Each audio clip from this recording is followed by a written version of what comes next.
All right, salvete. Welcome to this video lesson on 428.2 through 429 of De Bello Gallico.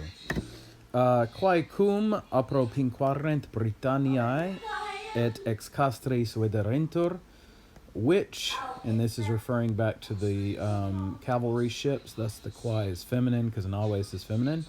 Which when, or in other words, when these, meaning the ships, approached Britain, and notice Britanniae is dative because apropinquare takes a dative for the things you approach. When they approached Britain and were seen from the camp, this would be from Caesar's camp in Britain, tanta tempestas, so great a storm, subito coorta est, suddenly arose. Notice coorta est is a compound verb from the verb orior or riri, which you all have had for rise or arise. So co-orior is basically the same thing. So big a storm suddenly arose, and then we get a result clause, ut nulla earum cursum tenere posset, that none of them, or no one of them, literally. And notice nulla and earum are both feminine because, again, we're referring to the ships. That no one of them was able to hold its course, or to keep its course, we might say in English. Again, that's a result clause. Sed aliae eodim unde errant profectae referentur. But some of them, notice we're going to have aliae, so we're going to say some and then others. Some of them, and notice aliae is feminine, because again, we're talking about the ships, were carried back, referentur, to the same place, Eodim, from which they had set out, unde errant profectae. Okay, now we get the second aliae, others, meaning others of the ships, ad inferiorem partem insulae, quae es propius solus occasum magno sui cum periculo deicerenter. So, others of them, aliae, and then you got to go way on down to deicerenter to get the verb, were tossed down, cast down, driven down, something like that, to the lower part of the island. And I think here we mean more southerly part of the island. I think that's what we mean. Which is nearer the setting of the sun. So that would be nearer the west, right? So if you follow along the southern coast of Britain and head a little bit westward. And then that final phrase, magno sui cum periculo, with great danger, we would say towards themselves or for themselves, but notice sui is an objective genitive in Latin. So with great danger to themselves, I think we should translate, but notice that sui is actually genitive. Next clause, quae tamen. Notice the quae is feminine again, so we're still talking about the ships, which nevertheless, or these nevertheless, ancoris iactis, ablative absolute, with their anchors tossed, cum fluctibus complerentur, when they were filled or being filled with waves, necessario adversa nocte in altum proectae, by necessity, in the adverse night, carried into the deep, continentem petierunt, sought out the continent.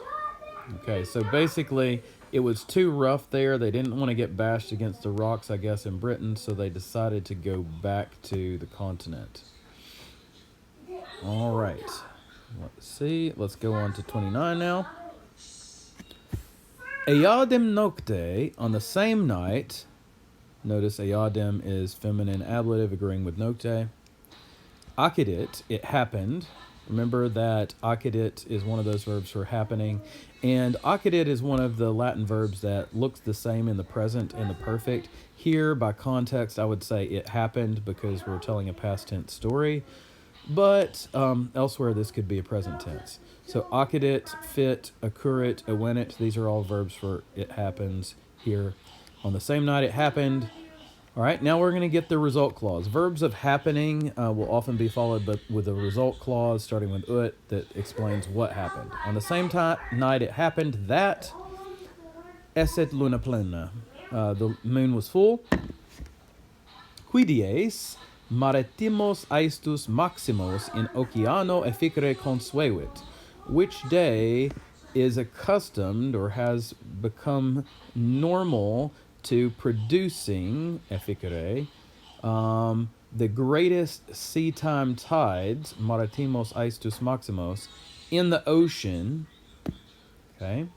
So when he says which day is accustomed to producing the greatest maritime tides, the qui dies, which day, what he's talking about is the day of the full moon, right? Okay, then continuing. Nostrisque id erat incognitum. And to our men that was unknown. Now the Romans are used to sailing in the Mediterranean Sea. They're not used to sailing in the Atlantic Ocean. And the tides in the Atlantic Ocean are way more powerful than the small tides you get in the Mediterranean. So this is a new bit of science for them. Ita, so, uno tempore, et longas naves quibus Caesar exercitum transportandum curaverat, quasque in aridum subduxerat, aestus compleverat, et honorarius quae ad ancoras erant delegatae tempestas ad flictabat. Okay, so that is a long, complex clause. So let's see if we can break it down. So at one time, going back to the beginning, and then we get the et. This is going to be the first of an et, a both and construction. And notice that longas naves is accusative, so that's going to be direct object. So we need to figure out what the subject is and the verb. Now, if you keep looking on down, we get the quibus clause, and then we get a quas clause. Those are both subordinate clauses. Then finally, we get the subject, aestus. That's the tidal force. And then we get the first main verb, compleverat, had filled. And then later on, we get a second subject, tempestas, storm, and then the final main verb in that clause, ad flictabat. So let's go back and see if we can pick it all up. So at one time, the tidal force had both filled up the long ships with which Caesar had taken care that the army be transported. Transportandum here is a gerundive and a passive. Oh, well, it's a gerundive with curaverat, I should say. A lot of times you can take care that something be done in Latin, and you put an accusative direct object and you make a gerundive agree with it. Okay, so going back.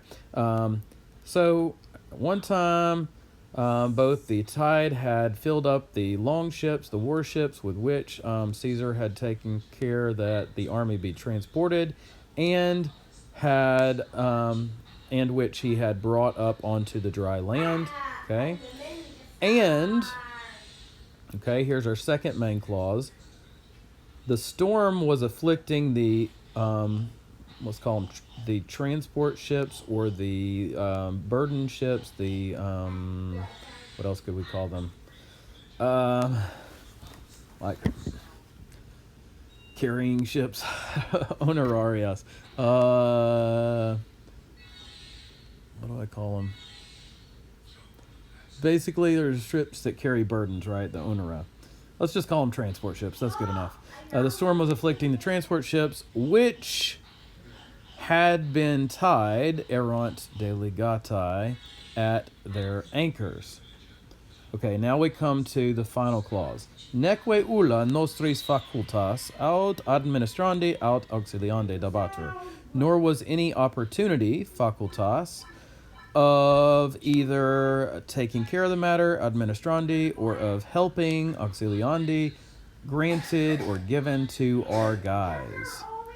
Cum pluribus navibus fractis, with several ships broken, reliquiae cum essent funibus, ancoris, reliquisque armamentis amicis, the rest of them, notice again, we're still feminine, reliquiae, because their ships are feminine, when they had been made useless in utiles for sailing ad navigandum, that's a gerund, with their ropes, funibus, with their anchors, anchores, and with the rest of their gear, reliquis armamentis, having been lost, amicis.